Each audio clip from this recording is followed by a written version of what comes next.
Beno, bideo honetan esfera baten ebaketa lauak aztertuko ditugu. Bueno, baldin badaukagu esfera bat, eta mozten baldin badugu plano batekin, kasu honetan hau edo hau, sortzen dira beti zirkulua, bai? Zirkulo gorri hau eta zirkulo gorri hau.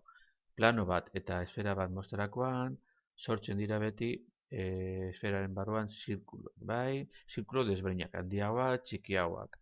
Bueno, planoa mozten baldin badugu esferaren zentrotik, lortzen dugun zirkulua deitzen da zirkulo masimoa da, zirkulo handiena, beste zirkulo txikiagoak dira, eta kasu honetan zirkulo masimoaren erradioa da esferaren erradioa, beste kasuetan ez.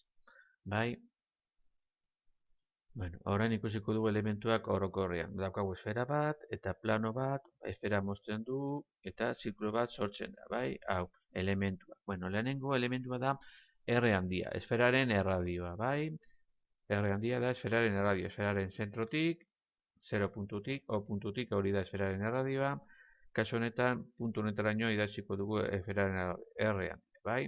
Beste elementu da R txikia. R txikia da esfera eta plano arteko ebaketaren erradioa. Hemen plano eta esfera mosterakoan zirkulu bat daukagu. Ba, horren erradioa, zirkulu horren erradioa da R txikia. Eta da, zirkularen zentrotik, zirkularen zentro izango da C txikia, eta puntu honetaraino dagoen distantzia R txikia, bai? Zirkulu honen erradio, R txikia.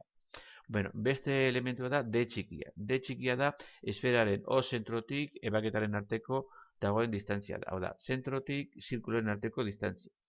Otik zeraino distantzia. Hori da D. Bai?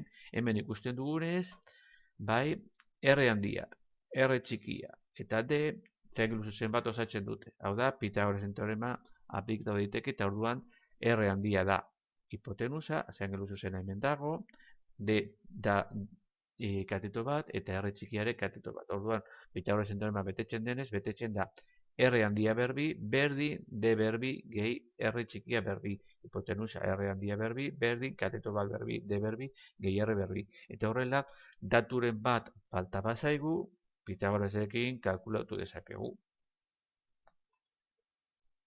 Bueno, ikus dezagun adibide bat. Erradioa 13 zentimetrokoa duen esfera bat ebaki dugu plano batekin, bai? Esferaren erradio esaten dugute 13 zentimetrokoa duela.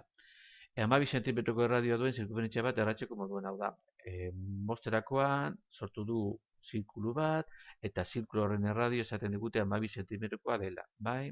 Eta kalkulatu behar dugu ze distantzia dagoen esferaren zentrotik zirkuluaren zentroraraino.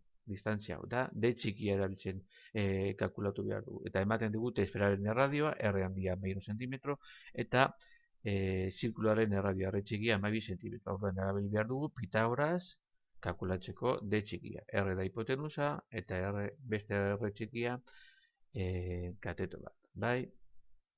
Hau da, R handia berbi, berdin, D txikia berbi, gehi R txikia berbi. Ordezkatzen du, gure kasuan, esferaren erradioa 13 da, R handia da 13, R txikia da zirkularen erradioa 12, ordezkatzen du 13 berbi, berdin, D berbi, gehi 12 berbi. Karratuak egiten ditugu 13 berbi 179, berdin D berbi, gehi 12 berbi 144, 144 positiboa dagoenez, beste aldera pasatzen da negatiboa, eta horrela idaz dezakegu, D berbi, berdin, 179 ken 144.